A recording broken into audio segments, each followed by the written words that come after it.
good afternoon, everyone. It is hard to believe we're already in our seventh session of our 2023 not-for-profit speaker series, and we are thrilled to have you back for this session. We had a great session today. I'm Matthew Saha. I am the leader of our not-for-profit industry practice for the firm. We've got a great presentation planned for today, offering 1 hour of CPE, and I am very pleased to introduce Sarah Turner from the Farrell Group, and she will be giving us a presentation on cultivating a culture of candor at your organization. Sarah's a principal with the Farrell Group. She's served as a professional trainer, a leadership consultant, an executive coach, and she's back by popular demand, really, because this is the third time she has been a speaker within our speaker series. You may remember her from previous subjects that were very popular, including last year on transforming a group into a team and how to have those powerful moments. And she also joined us kind of as we were coming through the pandemic with a session on energy management. And you remember talking about resilience and that bounce back factor. So we are thrilled to have Sarah back with us. And Sarah, at this point, I will turn it over to you to take us through today's session. So thank you. Excellent. Thank you, Matthew. And hello, I'll say welcome to the entire attendee group as well. As Matthew said, I am excited to be back. I am a huge fan of the speaker series, and just to see the robust number of topics that are offered is impressive. And to get to come back and share a topic that I hope you're going to feel this, I am super passionate about. I find that the concept of candor is really important. It's valuable. It enriches your culture, but it is also something that holistically enriches your life. Inevitably, there are people that are in your 360 circle that may not be a work-related relationship that you could potentially position some of our topics from today into creating valuable moments with them as well. So welcome to the topic. I will say, just as an additional point of reference, my background is that I actually am a CPA. I started my career in public accounting years ago, right out of college. And within the 5-year window that I stayed in public accounting, I happened to have a carve out of time spent with our internal clients, our people. And as my passion grew, I ended up, now we say 2 decades ago, shifting into the leadership development space. And I get to do that full time. And so the organization I work for has, again, had a relationship with Cherry Beckert for years. And we're so excited to be present for the speaker series this year.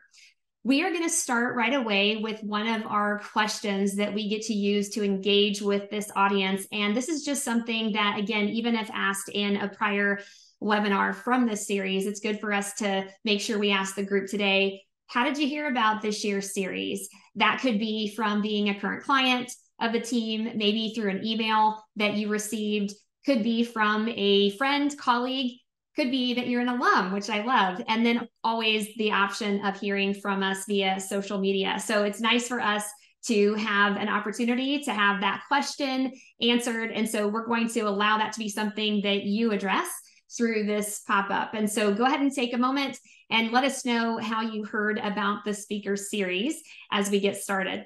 Now, with that in mind, I am going to kick off our content, and I'm actually going to do it in a way that comes from my initial journey to understanding this space, this idea of candor.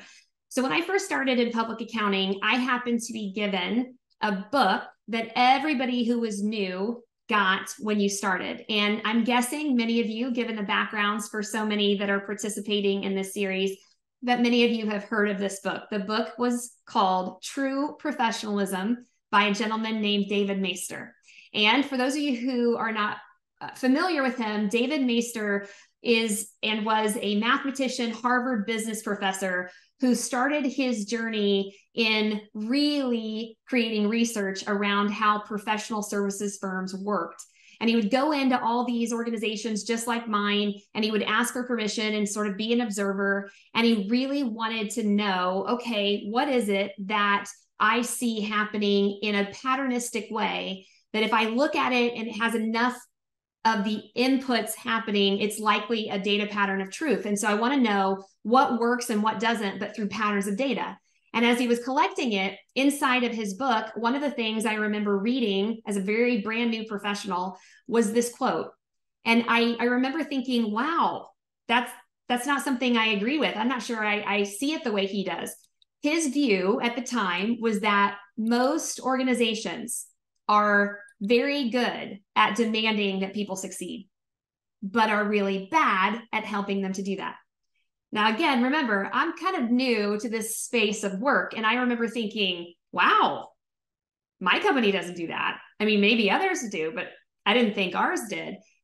It wasn't long, probably maybe as I hit that year anniversary, that I realized, there's actually some truth to some of the things that he was saying. Because this is what I noticed all throughout my first year, my second year, in my environment, it was really common that Sarah would walk up to Matthew and say, hey, Matthew, I'm not sure what you have going on today, but I need you to do something for me. And I need it by 4 o'clock today. And it has to be really good, like spot on, because I don't have time to review it. Okay. So reprioritize, but I need this. And they would demand he succeed, right? So I would reach out to Matthew and I would demand he succeed. But what David Maister was saying is, as an observer of all these moments, just like this one, rarely did he see Sarah sticking around with Matthew to say, now, before I leave, what do you need from me to hit that bar? It didn't happen as often. More often than not, Sarah would say, I need this by 4 o'clock and it's got to be perfect. And then she would say, let me know when it's done. And she would leave. And we had a missed opportunity. And he said, I see this a lot. Now, one of the things I will add to this point of observation of this concept that I was in, professional services, is this idea that how do you ensure somebody like Matthew succeeds when you demand he really hit a high bar? What is the way? What are the patterns that show truth to what really works? Well, one of the things that David Maister talked about was that being able to jump in at any time that you notice Matthew's approach, whether it's something he's doing really well or something he needs to fine tune just a little bit, but being able to jump in a timely manner with clear information shared, the idea of candor, was really helpful to ensuring he succeeds. But here's what he's saying. Rarely did he see Sarah checking in, letting him know, having these really great, clear dialogues. And so what we know is that candor is needed to create success. We also know it wasn't happening and likely isn't happening as much as it should be. So I want you to do me a favor. I'm going to ask you a question. I'm going to have you use the chat for this. You're also going to notice that at the bottom right-hand side of your screen, there's a page number. So the team was kind enough to let me create a handout that could be offered to the attendees for the day. And so we're going to load that into the chat. So if you have access to your chat, we're going to try to put that into the chat so you can snag that. It is in a fillable PDF file, which means you can pull it open and actually take some notes as well. But I want you to do me a favor. I got my chat open so I can see what your answers are. I want you to tell me when someone like Sarah happens to be an observer of Matthew's work, and she notices something he could fine tune, something he could change, and she could share with him what she noticed, but she doesn't. Whenever we look at why a person or an organization fails to bring candor to life consistently and powerfully, I want to know what you think the reasons are. Why would anyone like Sarah have an observation about Matthew but not tell him? There have to be a variety of things that would come to mind. And so again, if you're willing to jump into the chat, oh, Heather, thank you. Fear could definitely be one of them. Oh, Luis, lack of trust. Nicely said. Oh, time always comes up, by the way. That is a big one. Worried what they might think, worried what they might say. Fear of confrontation. Yes, so that could be another reason. Oh, yes. And so I've seen a couple of you also put in, you don't want to hurt their feelings. Keep them coming. Can I tell you, if I had the Family Feud sound effects, I'd be using them right now. Survey says, when I ask this question, what are the most common answers I get? Let me flood you with some of the most common. First, a lot of people will tell me it can be uncomfortable. Because when you are asking Matthew for a moment of his time and you're going to tell him, we can fine tune this, sometimes it feels like you're being judgmental. And so that can be very uncomfortable. And so many of us aren't comfortable with the process of sharing candor. Another common one, which I know many of you shared, it is seen by many of us as a confrontation. as a point of conflict, as contentious or potentially contentious. And so we have that sometimes be a reason we hold back. Among the top of the survey list, this one also makes it too. We are sometimes worried that Matthew, I might hurt his feelings. And oh, by the way, I might really like Matthew. I think he's a great contributor and I don't want to come down on him. I don't want to be that person. And I talk myself out of jumping in, asking for his time and getting clear because I'm afraid of this. Now, a couple that I'm not sure I saw, but I want to see if you agree with them. I also believe, and this one's more at the organizational level, could be at the individual level, but I also have seen cultures of companies I work with who have coaching, feedback, what I'll introduce as feed forward today, but this is the idea, candor. They have candor be something that is undervalued. So I used a play on font there, tiny little value. And so when you were talking about not having time, I want you to think about why. We often have competing priorities. I have so many things to do. And then all of a sudden I gave Matthew this thing and I noticed he needs to tweak it. Well, I already had 9 things on my list. Now I've got to talk to Matthew. That's number 10. I really do have so little time. And oh, by the way, these other 9 things, oh, they're really important. So seemingly I make the conversation with Matthew seem smaller in value. And because of that, I might put it off and I might not engage and we might not get to that dialogue. One more. This one is interesting. This is something I've seen a lot. I don't know if you have, but another reason we often see a holdback is because people are not held accountable to doing it. Now, I don't know if you've seen this, but this is really common. So I might go to Sue and I might approach her and I might say, hey, Sue, what's with Matthew, right? Have you worked with him? He's like really challenging, right? Like who hired this guy? I know, right? And I go to Sue and I'm talking about Matthew. What I need you to ask yourself is how many times does Sue right then say to Sarah, oh, interesting. Hey, Sarah, what did Matthew say when you talked to him about that? Yeah, how'd that go? No, I appreciate you, Sue, but I will tell you, there are many versions of you that wouldn't say that to Sarah. Like, have you seen that? Have you seen people who don't hold Sarah accountable to go talk to Matthew, who let her sort of download with you, a person not part of this at all? And what we don't have is a nudge forward to making these moments of candor happen. And we let people off the hook, and it means it becomes cultural. We don't hold people accountable for it. This is not an all-inclusive list, though, but it's big enough to say David Maister was sort of right.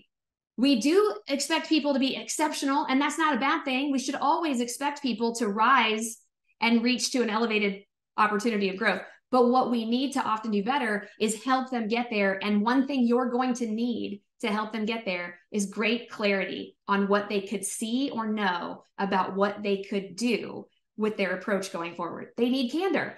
And so one of the things that I will tell you that I want to introduce, or at least talk a little bit about so you can start thinking about your worlds, is the different types of cultures that can exist with candor.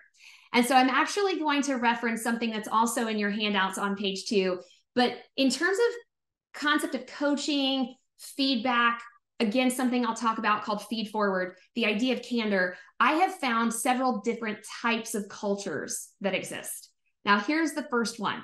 So the first one is the most common. And I want you to digest this with me for just a moment. We call it a culture of compliance. Now, what does that mean? Most of us are familiar with the word compliance. It traditionally means following the rules, following the process, checking the boxes. And so what is a culture of compliance when it comes to candor? It means that when we do it, when we have conversations, is often when we have to. And when we have to is often when HR says it's that time of year.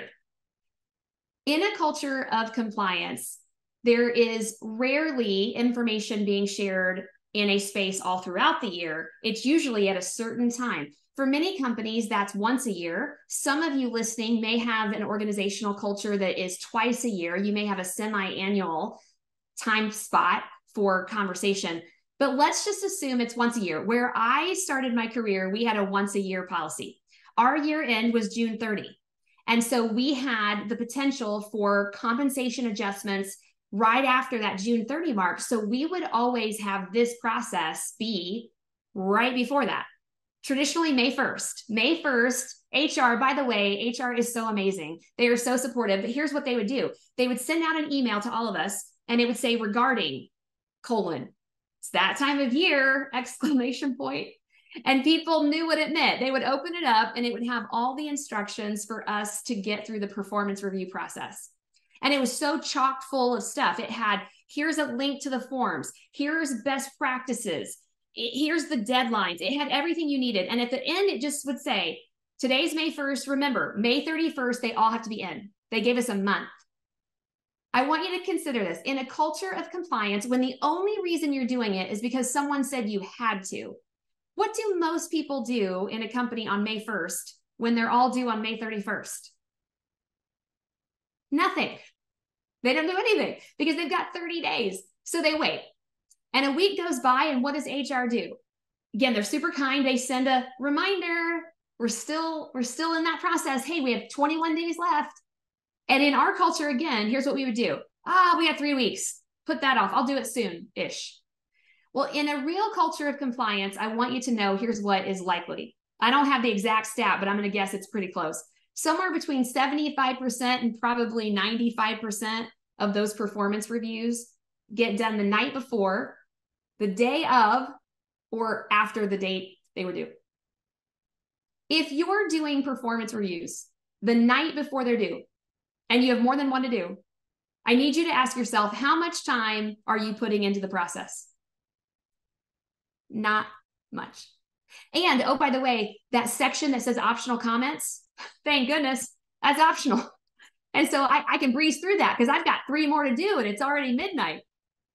My first, second, and third year in my career, that was my process. And I never had any optional comments in my performance review. Nobody ever wrote anything in the box. Well, in my third year, I got my performance review. And I remember I printed it. I'm opening it up. I'm rifling through it quickly. And I noticed there was this one sentence in the back. And I thought, what? So I open it up and I read it. And it says, Erica needs to work on her technical excellence. And I thought, wow, that's interesting. My name is Sarah. And I knew exactly what had happened. My manager, who was responsible for my performance review, was also responsible for 3 of my peers, one of which whose name was Erica.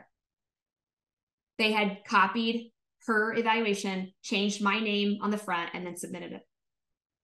I, for years, have said this. If you have a culture of compliance, the process itself is more harm than good to your culture. It's not valuable. I can't do anything with it. And now I know the person didn't really care. And so at a minimum, I always tell people, if this is your culture, I hope I nudge you forward today to at least get to what I will say is the second type of culture. It's called a culture of communication. This is something that's different than compliance. You don't wait to have the dialogue because it's time. You do it because it just occurred and it's great to leverage it now. It's constant communication. This is so much better. So for years, I used to tell people, if you have 2 options, go with this one. The first one doesn't create value. The second one creates value. Until about maybe 9 years ago, 8-9 years ago, I'm down in Louisville, Kentucky. I'm delivering this content to a small organization. I have the room talking about this concept, and then we go to a break. One of the participants walks up to me and she says, Sarah, this was really helpful. However, which you know that means something's coming. She said, however, we have a person who runs our team who constantly will walk into the workspace where we work. And as they're walking through the room, they will look at us and say, hey team, efficiencies this month. Remember, it's what we're working on. Keep me posted. And then they walk out. And then she said this. She said, just because it's ongoing doesn't necessarily make it effective. And I thought, oh, I hadn't thought of it that way. Tell me more. And as we talked, I realized some quote that I had always believed in was what she was really talking about. It's this one right here. George Bernard Shaw once said that the single biggest problem with communication is the illusion that it took place. So her business line leader was walking through. As he was walking, he was telling them something he wanted them to focus on, and then he would leave. He thought he was getting them geared up for efficiency. And as he left, she said they would all go, what does that mean? They had no idea. That wasn't communication to them. It was the illusion that he thought he did. So she made me think, maybe that's not all there is to it. Well, as fate would have it, I'm an avid reader, and I had someone about that time suggest that I read a book called Radical Candor. It's a month out from having talked to her, and I started realizing there's a third option. So I added another culture, and I've talked about it this way for years. It's called a culture of candor. And the difference, it takes the spirit of ongoing from communication, but it adds to it open, honest, useful, transparent communication that people can do something with. So it has to be continual. It can't be once a year, twice a year. It has to be all the time, but you make it something that they can actually do something with. And now we're talking different results can occur. As you look at this, one of the things that I want you to be thinking about is, wow, okay, how do you get there? Well, I'll start with some of the resources that I had access to once I started reading the book. I highly encourage any of you who like to read to give this book a shot.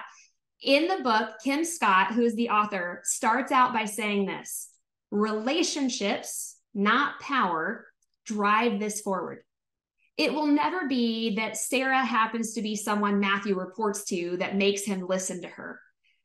That may be short term, but not long term for his growth. What will help him lean into Sarah's candor is if he knows who she is, why she would tell him, and she happens to be someone that he knows well. And there's this really nice reciprocal relationship that makes the candor a safe place for us to grow together. If you can always work on relationships, what we're about to discover will get easier in general. And then she said, assuming you're always working on relationships, you need to then find a way to hit two things at the same time. You need to realize candor only happens when you have the ability to be invested personally in the moment. You are caring, you are all in, and you clearly share information that will challenge someone directly to help them grow. And when you have both of those things, that's when someone like Matthew will reap tons of benefit when Sarah says, hey, you got a minute? I want to run something by you.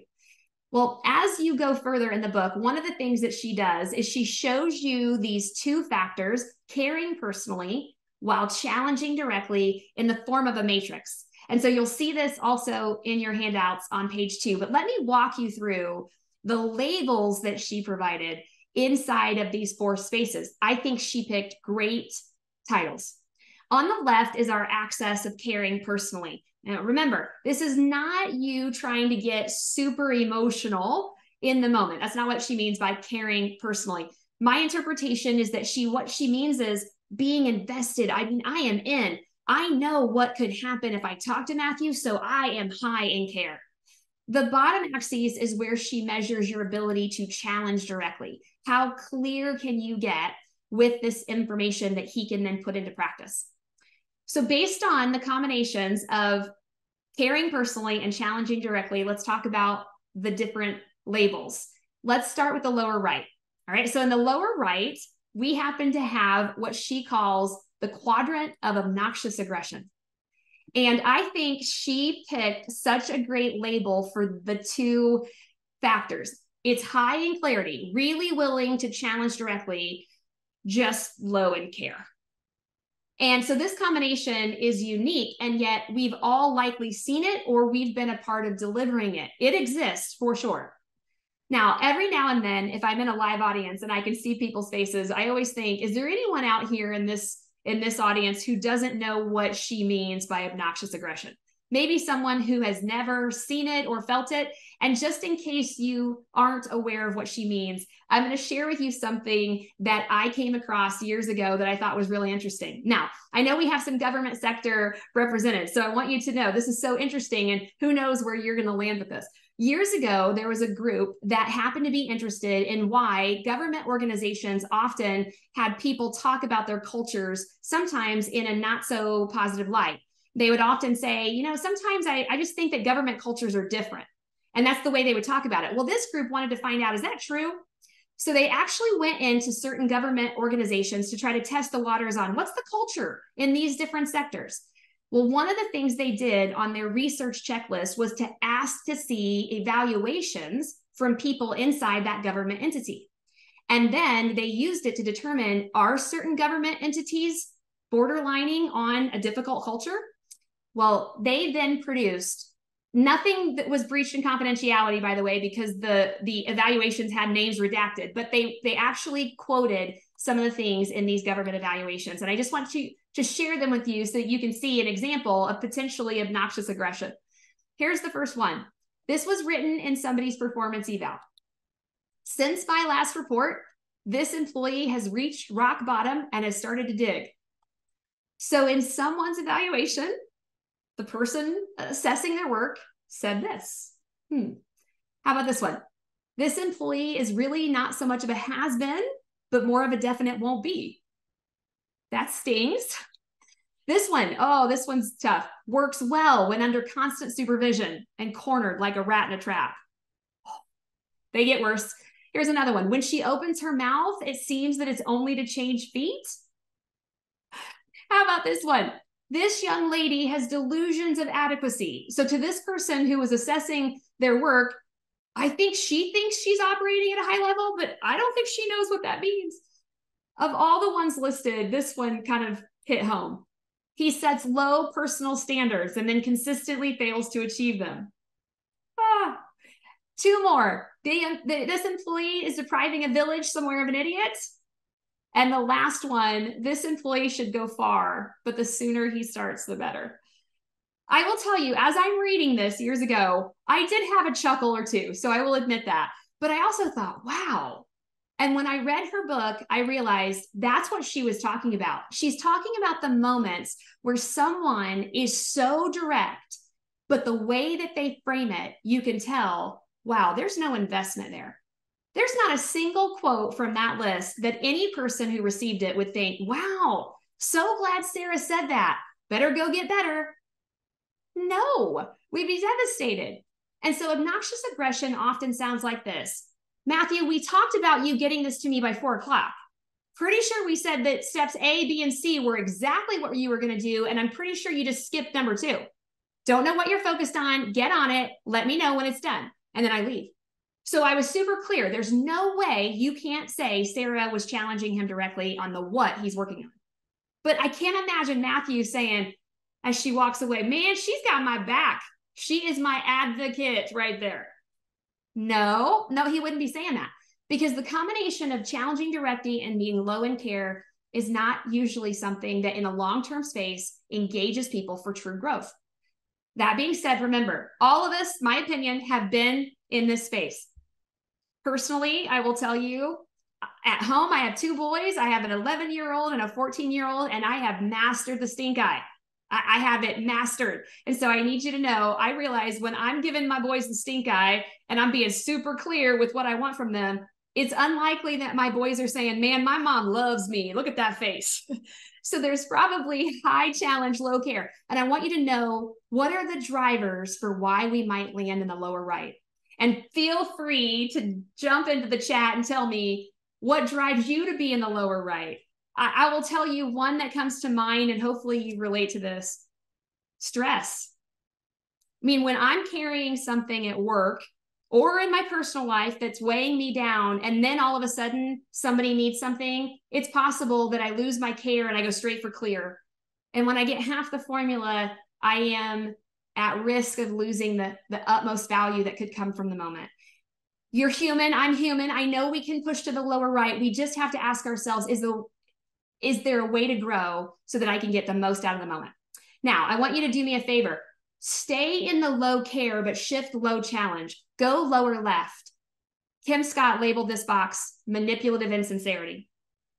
She said that this box is the box where, just like that person who said her business supervisor would walk through their area, and as they were walking, drop a, hey, work on efficiencies. That's this one, because working on efficiencies, I don't even know what that means. That's not clear. So that's not high in challenge. And The fact that you are walking while you're talking makes me think you aren't invested, that we're not worth you stopping for a moment. So the manipulative insincerity, by the way, often happens when I'm so busy that I just kind of have to do a flyby with Matthew. And to him, it might land here. He doesn't feel the investment. And again, it might change his drive to want to grow.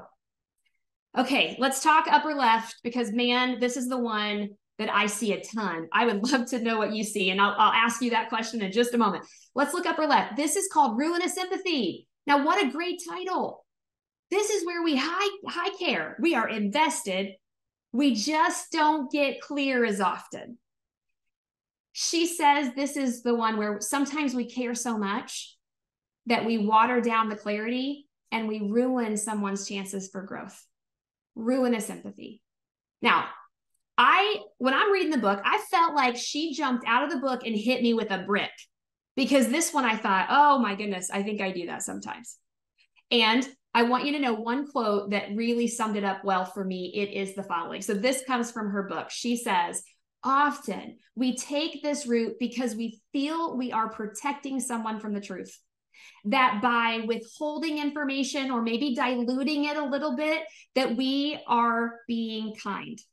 Then she said this, it's far more likely that you are gambling with their reputation and personal professional standing. By not knowing, that person has no chance to course correct. And because of that, turns out your kindness could be the very thing that gets in their way from success. And when I read that, I thought, oh my goodness, that's exactly what I'm thinking I might be doing. And I hated that. I didn't want that. So that pushed me to take her advice and say, you know what, if I am invested, keep that, just get more clear, and then I'll hit this. Because the landing space of this model is when you have both. When I'm willing to say, hey, Matthew, you got a minute? I want to run something by you, because I think if we were to compare notes, we might have a chance to create some value. Hey, is now a good time? And we work together to get clear on things he might be able to re-engineer, but he can feel I'm invested. That is different. And so do me a favor. I want to ask this question. So this poll question is going to pop up. It says, what is the coaching culture or the culture in your organization that you see most? You may actually see all of these from a variety of people, but I want the one that you see the most often. So when you think about your cultures, is the majority, we're all so stressed, Sarah, we probably are borderline obnoxious aggression right now. I mean, we got a lot going on. Or are you we're so busy, this one is undervalued, we're surface level, we're probably manipulative insincerity. We do have a lot of nice people, Sarah. We have a lot of nice people. And so we have people who care, but they do have a harder time getting clear. Or maybe some of you have candor already, where people are both clear and invested. The idea is that no matter where you landed, I guarantee there's probably room for more candor. And I would hope that today is a nudge towards getting more of that. Now, what I'd like to do with the rest of the time, we're just over the halfway mark, is I want to give you a bunch of things I want you to lean into so that you can get more candor in your space. The things you can control, the relationships you have, I want you to have more of them, with the hopes that you nudge the people around you and in your companies so that culturally you all grow it. The first thing that I will tell you actually was a question that Kim Scott also challenges in her book. And she says, where does this start? Who is responsible for kicking this off, for making it happen, for step one? What is step one to bring candor to life? Well, the image that I have in your handouts on page 3 is what is in her book. And it looks just like this. And she's pretty obvious. She says, here's where it starts. It starts with you. And what she says is, don't forget the quality of the relationships you have are often the first thing to bring candor to life. Because when I have a good relationship with Matthew, I not only will give him information that he can use, I hopefully have comfort he'll give it back to me. And feedback is constantly swirling between us. And when we both do it regularly, it starts becoming more cultural. Now everyone is doing it. And you almost feel a sense of responsibility that that's what we do around here. Like, that's our company's DNA. We talk. And when you have that circular reference, your teams grow and your results go up. But she says, don't forget, start with you. And then she goes this far. Go in asking for it. not providing it. In your handouts, I even have a tiny reference to this. She says, the more you provide, the more you know what it's like to give. But if you receive, you actually have a better context for what it was like when you were a receiver, and you change the way you're a provider with the receiver in mind.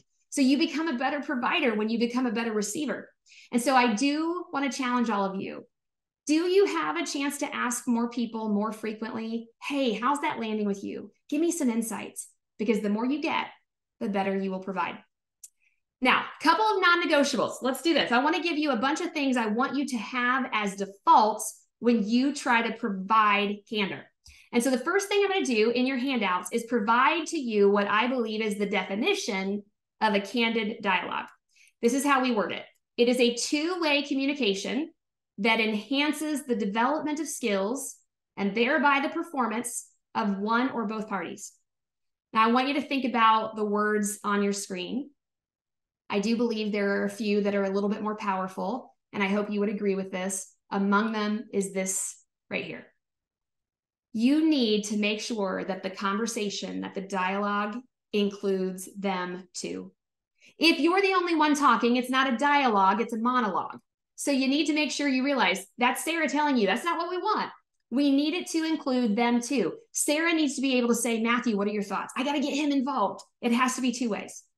And the goal is that I realize this conversation could help him fulfill his potential.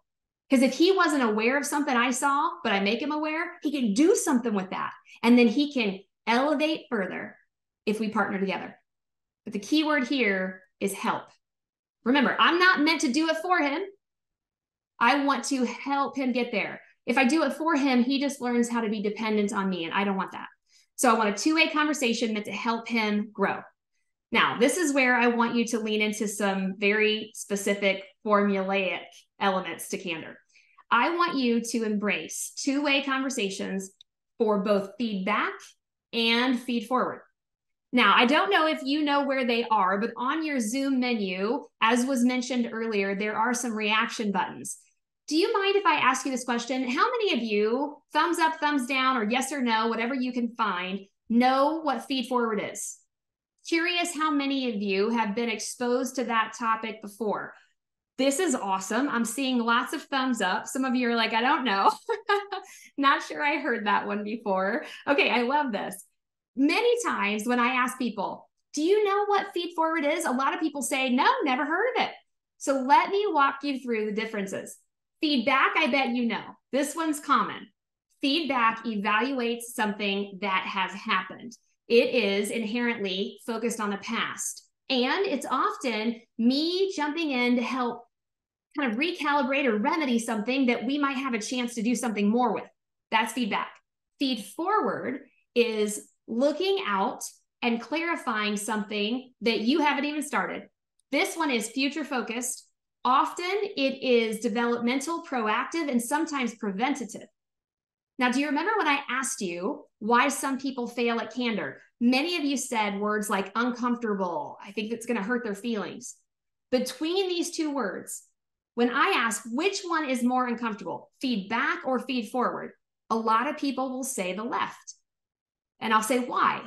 And they'll say, well, it already happened. And again, when it already happened, now that I bring it up, it feels judgy. And I feel like I'm coming down on them. So I want you to know you will always need both of these. But if you want to get rid of less of the feedback, you spend more time on the right. Because man, when you can paint the picture of what we could get, you do have less of the recalibration moments. You'll always need them, but you'll have more of the moments that feel powerful if you spend time in both. Now, I will say, I am going to challenge all of you to not just provide both. I want you to receive both. And I want you to know how this works. Let's say that I go to Matthew and I say to Matthew, Matthew, something I want you to think about. This probably needs a little attention, okay? Give that some thought. And I'm about to walk away. I gave him some feedback, but I didn't give him any feed forward. This is where Matthew says, Sarah, appreciate your insights to tell me that needs attention. If you've got 2 extra minutes, do you mind if I ask, can you help me with a little bit about what that could look like? If you only get half this formula, you go over the other half. If you have someone who sets up great expectations, tons of feed forward, but they never loop back to tell you what they think about the work, no feedback, go after that. Hey, how do you think it's going? This is a balanced approach. You want both. You want to give both. You want to get both. So now I want you to have two-way conversations with both feedback and feed forward. Let me add another thing I want you to have as non-negotiables. I want you to do it in both purposes of the conversation, both to motivate and to develop. Over years of looking at various sources, I have come down to the fact that most people will tell you there are really two reasons I would ever say, Matthew, you got a minute? Let's talk about all the things you've had a chance to work on. It's either going to be to motivate him or to develop him. And let's look at the difference. If I want to pull him aside to motivate him, I'm traditionally going to do it so that he gets more confidence in something he's already doing super well. And if I tell him it's going well, higher probability he'll do it again, which is awesome for all parties.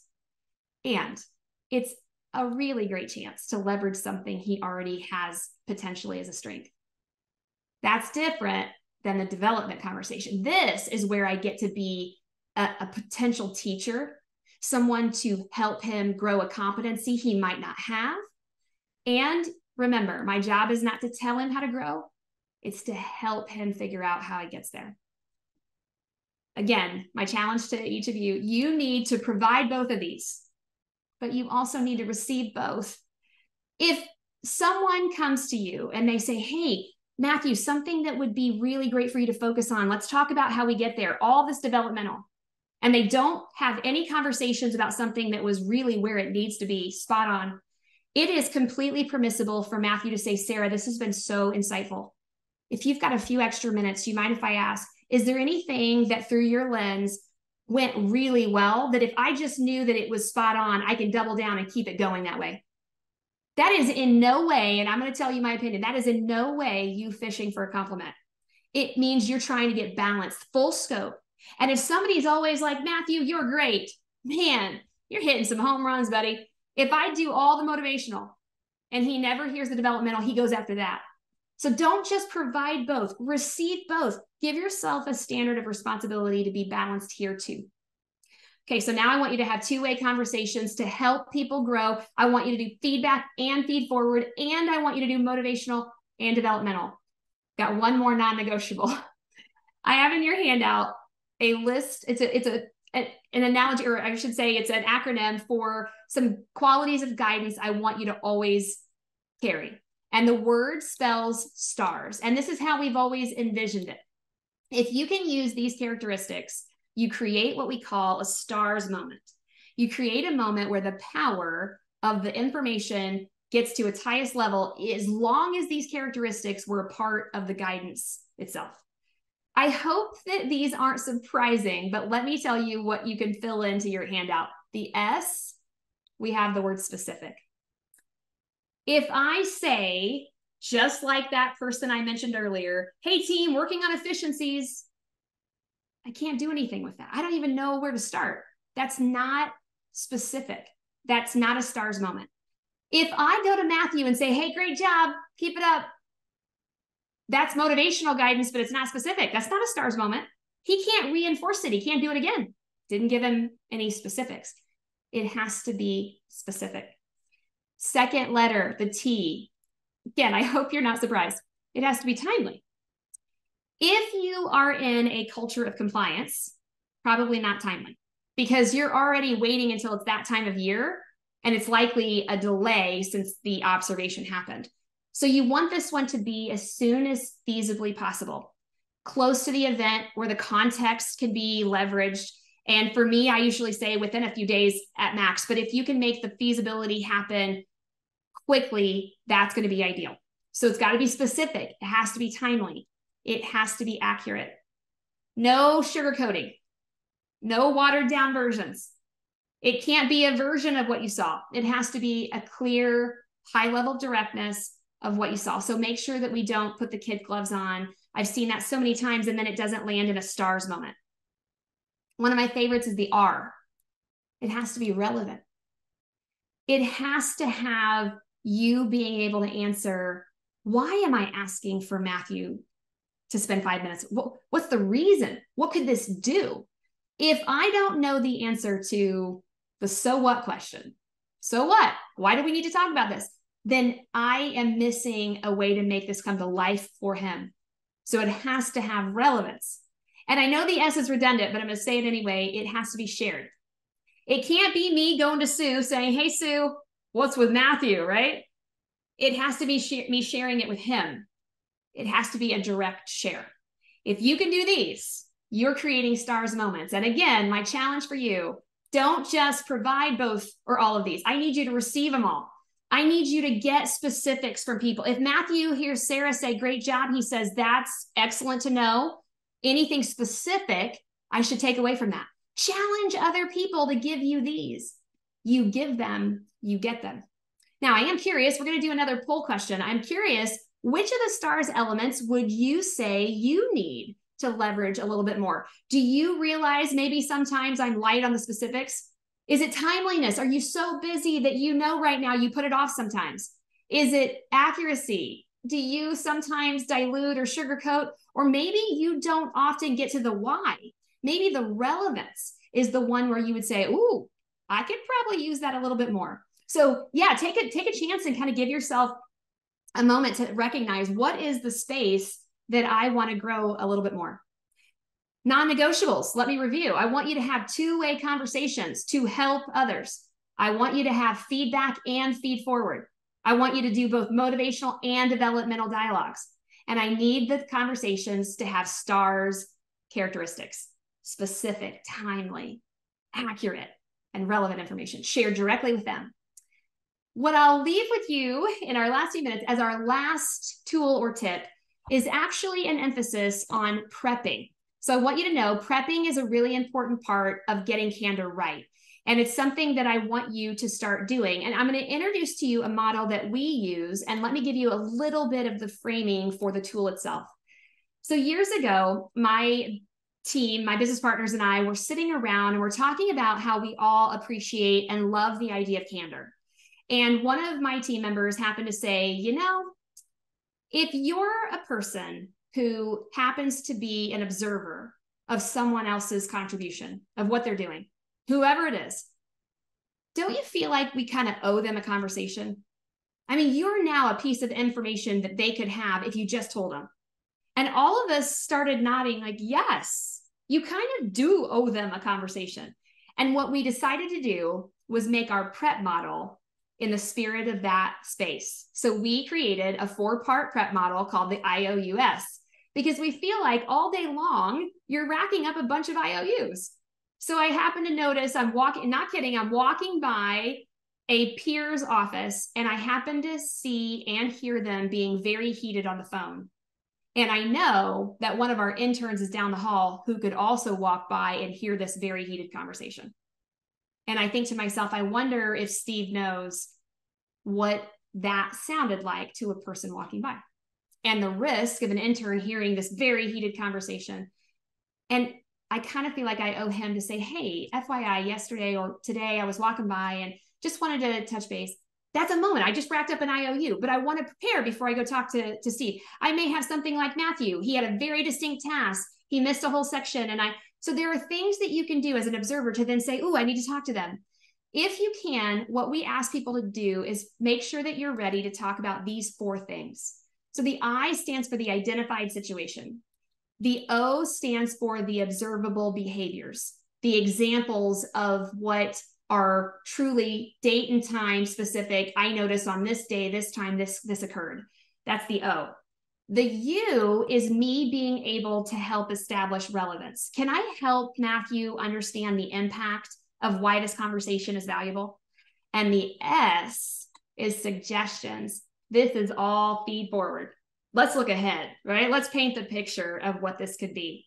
And so I want to share with you a quick example of preparing and maybe give you a little bit of a jump start on how to bring this to life as a tool.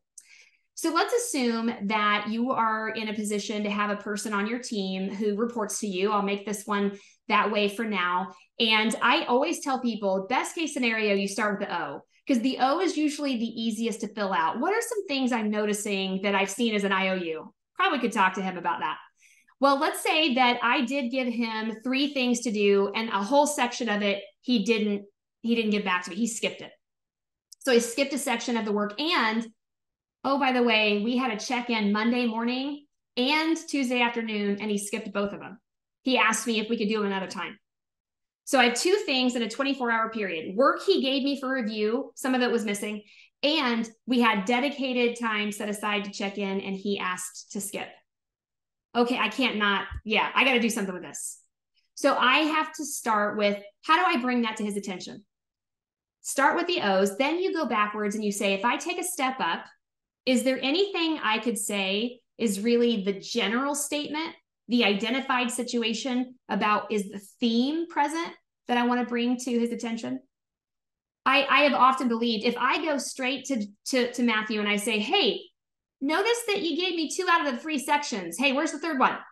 If I go straight for the O, I often find people are like, whoa, okay, hold on a minute. If you don't go with the O and you start with an I statement, you see receptiveness go up. Now, if I'm looking at these 2 entry points, I'll tell you what the I is in my head. I'm starting to think there's something going on with his approach to getting work done. Something's going on. He's either feeling hurried. There's a reason he's being less thorough. He skipped a section and he couldn't go to 2 conversations. There's something there. I want to talk about that. Now, the examples are what I think is an example of those, but I just need to know in general, what's this? So I have the ability to say, hey, Matthew, if you've got a minute, I want to run something by you. And if you've got a few seconds to collaborate together, I think we might be able to create a little bit of traction. Specifically, I'm wondering, like, how is the current state of your space to get work done? I think everybody has a chance to pause and really think about that. And I want to pick your brain about just your ability to get work done, your workflow, and how are things today? Give me the lowdown. Immediately, I made it 2 ways. I don't go any further. He's going to talk. Now, I will get to the O's. I'll have those ready, but I want to immediately get him involved, and I want to start with an umbrella statement. Go with the I. Show curiosity. Show I want to care. I'm invested. I want to pick your brain about this. And then as he says, yes, things have been a little crazy. It's truth. I don't know. Things have just, everybody feels it right now, I think. And you might be able to say relatable for sure. Coming into today, the reason why I wanted to pick your brain was I was thinking about, hey, yesterday you kind of had some work that was ready for review. I know that all of it wasn't there. So I'm thinking, okay, there's something going on with Matthew. I want to pick your brain about what's causing that, but also our time to check in. We haven't been able to do that too, right? And I want to look towards that. And then you can go with the understanding the impact, because he needs to know, why am I asking you to talk about this with me? What if we never did? Well, there's a risk that not only if he eventually gets back to doing the section he missed, he might have to redo the other sections because this one could affect those. Or the risk of him being so hurried and missing out on connecting with me means I'm disconnected from what he needs and I can't be a supportive resource. So those are definitely the why. So then he might say, or I might say, okay, now what, right? Let's paint some feed forward. The S are suggestions for how we can change this to increase the value for him. Maybe that's changing the check-in. Maybe we don't do it in the mornings. Maybe that was the wrong time. Maybe it's we should be looking at how to leverage our team better so his workload is ideal, and I didn't know it until today.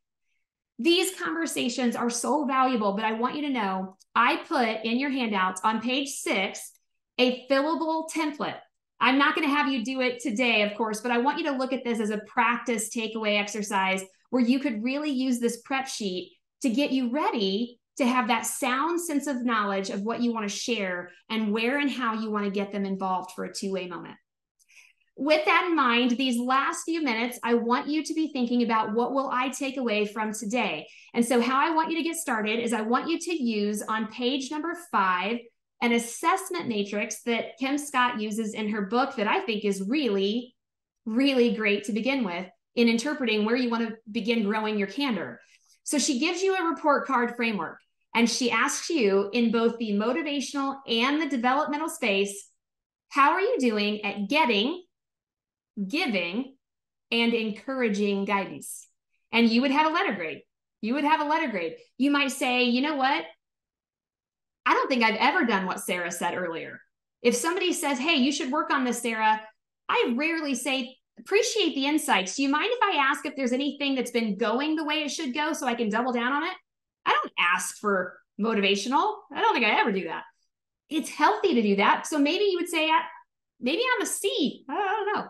And maybe with giving, you're decent at praise, not so great. I do water down stuff. I may be a C at the developmental, but give yourself a letter grade. And then I want you to do this.